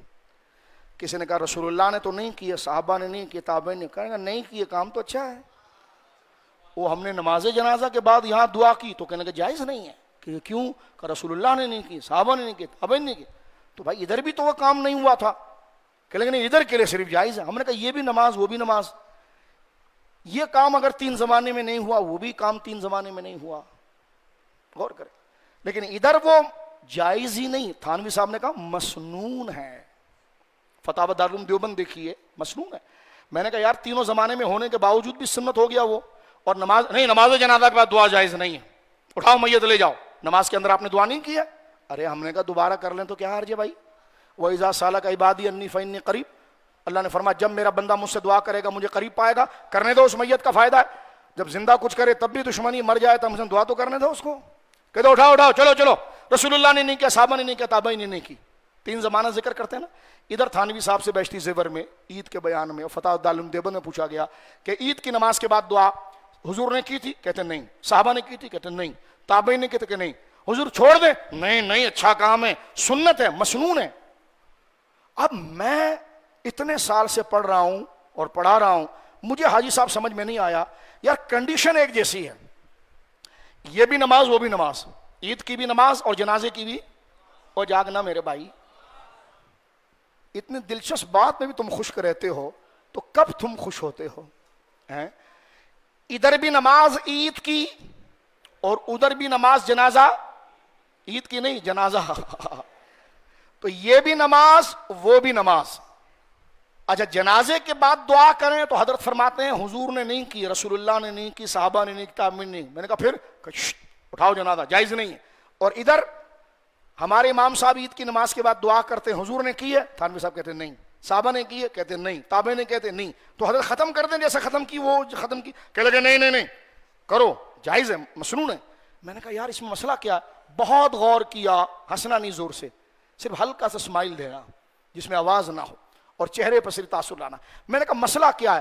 مسئلہ ایک سمجھ میں آیا مجھے، عید کے دن جھولی چلتی ہے،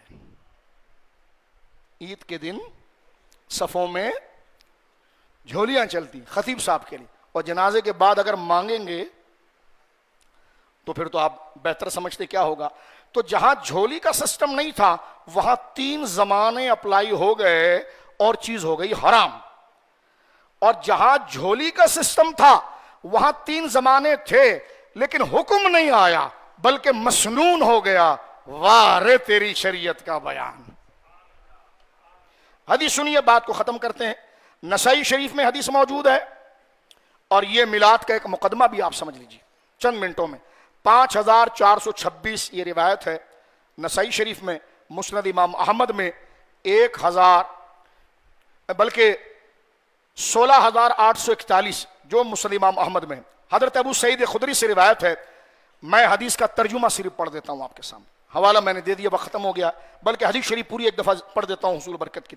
ان ابی سعید الخدری رضی اللہ تعالی قال خرج معاویہ على حلقة في المسجد فقال ما اجلسكم قالوا جلسنا نذكر الله عز وجل قال الله ما اجلسكم الا ذاك قالوا والله ما اجلسنا الا ذاك قال اما اني لم استحلفكم تهمة لكم وما كان احد بمنزلة من رسول الله اقل عنه حديثا مني وان رسول الله خرج على حلقة من اصحابه فقال ما اجلسكم قالوا جلسنا نذكر الله عز وجل ونحمده على ما هدانا للاسلام ومن علينا بك قال الله ما اجلسكم الا ذاك قالوا والله ما اجلسنا الا ذاك قال اما اني لم استحلفكم تهمة لكم وانه اتاني جبرائيل عليه السلام فاخبرني ان الله عز وجل يباهي بكم الملائكة او كما قال. اب ترجمہ سنیے کیا ہوا. حضرت ابو سعید خدری فرماتے ہیں کہ ایک مرتبہ حضرت معاویہ رضی اللہ تعالیٰ مسجد میں ایک حلقے کے پاس تشریف لائے. لوگ بیٹھے ہوئے تھے. فرمایا کس لیے بیٹھے ہو؟ لوگوں نے کہا ہم اللہ تعالیٰ کا ذکر کرنے کے لیے بیٹھے ہیں. فرمایا کیا اللہ کی قسم تم لوگ صرف اسی وجہ سے بیٹھے ہو؟ اللہ کا ذکر کرنے کے لیے بیٹھے ہو؟ انہوں نے کہا ہاں اللہ کی قسم ہم صرف اسی وجہ سے بیٹھے ہیں. حضرت معاویہ نے فرمایا میں نے آپ لوگوں پر شک کرتے ہوئے قسم نہیں لی. آپ لوگوں میں رسول اللہ صلی اللہ علیہ وسلم کی حدیثیں مجھ سے کم روایت کرنے والا کون نہ تھا. اور بے شک ایک مرتبہ حضرت معاویہ کہتے ہیں ایک مرتبہ رسول اللہ صلی اللہ علیہ وسلم اپنے صحابہ کے ایک حلقے میں تشریف لائے اور حضور خود نہیں تھے، صحابہ بیٹھے ہوئے تھے. اور فرمایا تم لوگ کس لیے بیٹھے ہو مسجد میں؟ انہوں نے کہا یا رسول اللہ ہم اللہ کا ذکر کرنے اور اس کا شکر کرنے کے لیے بیٹھے ہیں کہ ہمیں اس نے اسلام کی ہدایت دی اور آپ کے ذریعے ہم پر احسان فرمایا. آپ کے ذریعے ہم پر لقد من اللہ علی المؤمنین اذ بعث فیہم رسول ومن علینا بک. یا رسول اللہ حضور نے فرمایا کیوں بیٹھے ہو؟ کہ حضور اللہ کا ذکر کرنے بیٹھے ہیں اور اس بات پر بیٹھے ہیں کہ فرش والے تیری شوکت کا علو کیا جانے، خسروا عرش پہ اڑتا ہے پھریرا تیرا، بخشوانا مجھ سے آسی کاروا ہوگا کسے، کس کے دامن میں چھپوں دامن تمہارا چھوڑ کر. فرمایا اس لیے بیٹھے ہیں کہ اللہ نے ہمیں اسلام کے ذریعے ہدایت دی اور آپ کے ذریعے ہم پر احسان فرمایا. کیا اللہ کی قسم تم لوگ، حضور نے فرمایا کہ کیا اللہ کی قسم تم لوگ صرف اسی وجہ کے لیے بیٹھے ہو کہ تم اللہ کا ذکر کرو اور مجھے اللہ کی نعمت سمجھو، اور تمہیں جو اسلام اور قرآن اور دین یہ ملا، میرے اللہ کا شکر بجا لاؤ کہ اللہ نے میری وجہ سے تم پر احسان کیا، اس لیے تم حلقہ لگا کر اللہ کا شکر کر رہے ہو، اور اللہ نے میرے ذریعے جو تم پر احسان کیا ہے اس کا شکر بجا لا رہے ہو۔ کہ لگے حضور ہاں اس لیے، تو حضور نے فرمایا قسم ہم صرف اس وجہ، ہاں یا رسول اللہ قسم سے ہم اس لیے بیٹھے ہیں۔ سرکار نے فرمایا میں نے آپ لوگوں پر شک کرتے ہوئے قسم نہیں لی، بلکہ ابھی میں حجرے میں تھا تو جبریل میرے پاس آئے اور مجھے خبر دی کہ آپ کے صحابہ بیٹھ کر جو اللہ کو یاد کر رہے ہیں اور آپ کے ذریعے جو اللہ نے ان پر احسان کیا ہے اس کو ذکر کر رہے ہیں، تو اللہ رب العالمین جل والا ان کی اس تقریر سے، ان کی اس محبت سے جو آپ سے کر رہے ہیں اور اللہ کا شکر ادا کر رہے ہیں اور آپ کی آمد کو سبب احسان سمجھ رہے ہیں، اللہ رب العالمین تم لوگوں کی وجہ سے فرشتوں پر فخر کر رہا ہے۔ یعنی فرشتوں کو کہہ رہا ہے تم کہتے تھے نا یہ انسان زمین پر جا کر ایک دوسرے کو ماریں گے، دیکھو کیسے میرے محبوب کا ذکر کر رہے ہیں، دیکھو میرا ذکر کر رہے ہیں۔ اب اس واضح حدیث سے میرے دوستو بزرگوں ثابت ہو گیا کہ صحابہ کا یہ عمل تھا کہ وہ محفلیں لگا لگا کر یہ ذکر کرتے تھے، ساری تعریف مولا تیرے لیے ہے، وَمَنَّ اللَّهُ بِكَ، اور اس رب کا شکر ادا کرتے ہیں جس نے مصطفیٰ کو بھیج کر ہم پر احسان کیا ہے۔ یہی بات تو کی جاتی ہے کہ نثار تیری چہل پہل پر ہزاروں عیدیں، نثار تیری چہل پہل پر۔ ربیع الاول شریف میں جہاں آپ خیرات و صدقات کریں وہیں اپنے رشتہ داروں کا خاص خیال رکھیں، بہنوں کا خیال رکھیں، بھائیوں کا خیال رکھیں، بھتیجوں کا خیال رکھیں، بھانجوں کا خیال رکھیں، دونوں جانب کے رشتہ داروں کا خیال رکھیں، خاندان کے خاص طور پر جو لوگ ہیں ان کا خیال رکھیں۔ کوئی تحفہ آپ باہر تقسیم کرنا چاہتے ہیں، دوہرا اجر یہ ہے کہ رشتہ دار کو پہلے پہنچائیں، ایک صلہ رحمی بھی ہے اور ایک محبت رسول کے جذبے سے سرشار ہو کر حضور کی تعظیم کا اظہار بھی ہے۔ اپنے پڑوس میں دیکھیں، اپنے محلوں میں دیکھیں، گرد و نواح میں دیکھیں، ظالم اور بدبخت بادشاہوں اور حکمرانوں کی وجہ سے غربت بہت ہو گئی ہے۔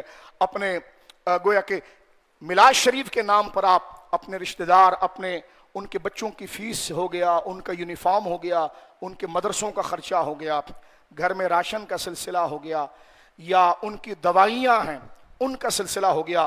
میں آپ کو یہ مشورہ دوں گا، موجودہ حالات بڑے قسم پرسی کے چل رہے ہیں، ان کی تنخواہ میں ان کا گزارا نہیں ہوتا۔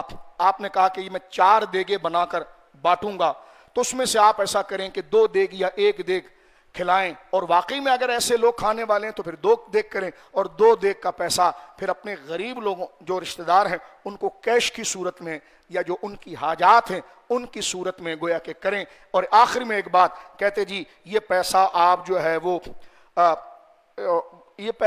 جو ہے وہ بیواؤں کی خدمت میں اور بچیوں کی شادی میں کیوں نہیں لگاتے؟ وہ کسی بندے نے کہا یار میں نے 50 روپے کا جھنڈا لیا اور 200 روپے کی میں نے لائٹیں لی ہیں، اب 250 روپے میں کسی کی بیٹی کی شادی ہوتی ہے تو بتا دے میرے کو۔ توجہ ہے؟ تو بھائی جو میلاد شریف کرتے ہیں وہ کب نہیں دیتے، حضور کی محبت ہی اسے سخی بنا دیتی ہے۔ اور یہ تم جو رونا رو رہے ہو نا، یہ اور لوگ بھی روتے ہیں اوپر جا کر، یہ قربانی کر رہے ہو، جانوروں کو ذبح کر رہے ہو، غریبوں میں دے دو۔ تو الحمدللہ جو جانوروں کو ذبح کر رہا ہے وہ ہر ایک کا خیال بھی رکھ رہا ہے۔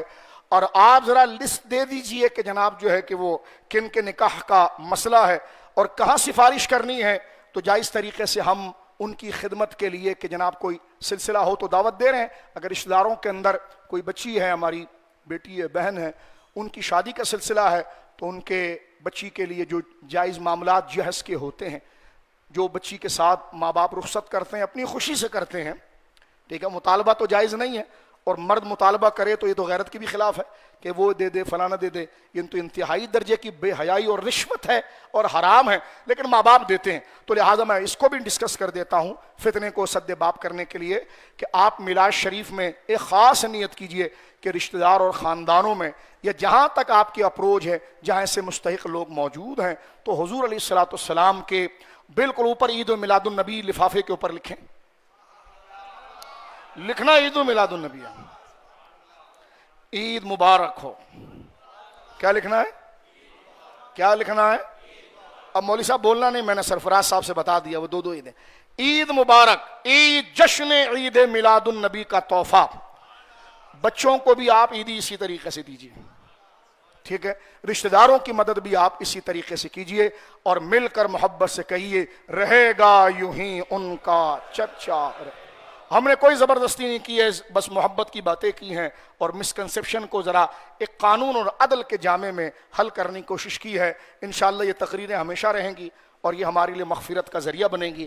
میں بھی نہیں رہا، آپ بھی نہیں رہے، لیکن یہ یادیں رہیں گی ہیں. اور جب بھی کوئی سنے گا تو ہم اس کو پہلے ہی کہہ رہے ہیں بھائی اگر ہم نہ رہیں تو ہاتھ اٹھا کر دعا کر دینا کہ اللہ ہماری خطاؤں کو معاف کرے اور ہمارا رب ہم سے راضی ہو جائے اور ہماری مغفرت فرمائے. کیونکہ اس کا مقصد کسی کو تپانا، جلانا، حقیر جنانا، مناظرہ نہیں تھا، رب کو راضی کرنا تھا. اس لیے دعا کر رہے ہیں کہ جس مقصد کے لیے کیا ہے، جس کو فائدہ پہنچا، جو خوش ہوا، وہ سب کے لیے دعا کریں کہ اللہ حضور کی ساری امت پر رحم کرے اور ساری حضور کی امت کو اللہ رب العالمین جل وعلا بخش دے.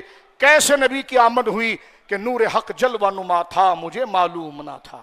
بولیے سبحان اللہ. نور حق جلوہ نما تھا.